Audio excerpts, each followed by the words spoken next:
Okay, so this is the question. With reference to electric vehicles, which of the following statement is incorrect? So it's asking about incorrect option.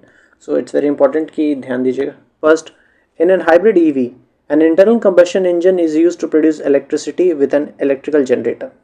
तो अगर आपको पता है कि HEV जो होते हैं हाइब्रिड इलेक्ट्रिक व्हीकल्स होते हैं, उनमें हाइब्रिड नेम से आपको पता चल जाएगा कि इसमें दोनों होने चाहिए, कंबशन इंजन भी होना चाहिए प्लस इसमें एक सोर्स होना चाहिए, इलेक्ट्रिकल जनरेटर भी होना चाहिए जिससे एनर्जी प्रोड्यूस होती है.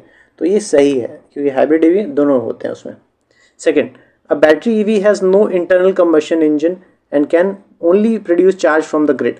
तो बैटरी अगर सोनली बैटरी पे चल रही है तो वो उसमें कोई इंटरनल कंबशन इंजन नहीं होने चाहिए. तो this is also correct. Third, a plug-in hybrid EV solely operates on internal combustion engine with no assistance from the battery. तो ये कह रहा है प्लग इन हाइब्रिड ईवी, तो इसमें हाइब्रिड वर्ड यूज़ हो रहा है और प्लग इन है, यानी कि इसमें कुछ चीज़ प्लग भी करना है आपको. तो इसमें आपको चाहिए इंटरनल कंबशन इंजन, तो चाहिए ही चाहिए, प्लस इसमें लिखा हुआ है कि with no assistance from the battery, जो कि एक गलत स्टेटमेंट बना देता है इसको.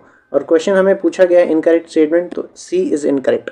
लेकिन हम फिर भी इसको आगे देख लेते हैं. A fuel cell EV uses the fuel cell to produce electricity for the drive train. तो जैसे कि मान लीजिए कोई फ्यूल सेल है, जैसे हाइड्रोजन फ्यूल सेल है, उसकी मदद से अगर आप चला रहे हैं गाड़ी को, तो उसमें किससे प्रोड्यूस होगा? सिर्फ इसी फ्यूल सेल से प्रोड्यूस होगा. तो this is also a correct statement. So it's asking about the wrong statement. इसको मैं वापस पूरा मिटा देता हूँ ताकि आपको ईजिली समझ में आ सके सारी चीज़ें. एक सेकंड रुक जाइए. It was asking about the incorrect statement. So incorrect statement is option C. A plug-in operates EV with no assistance from the battery. So this is the wrong statement.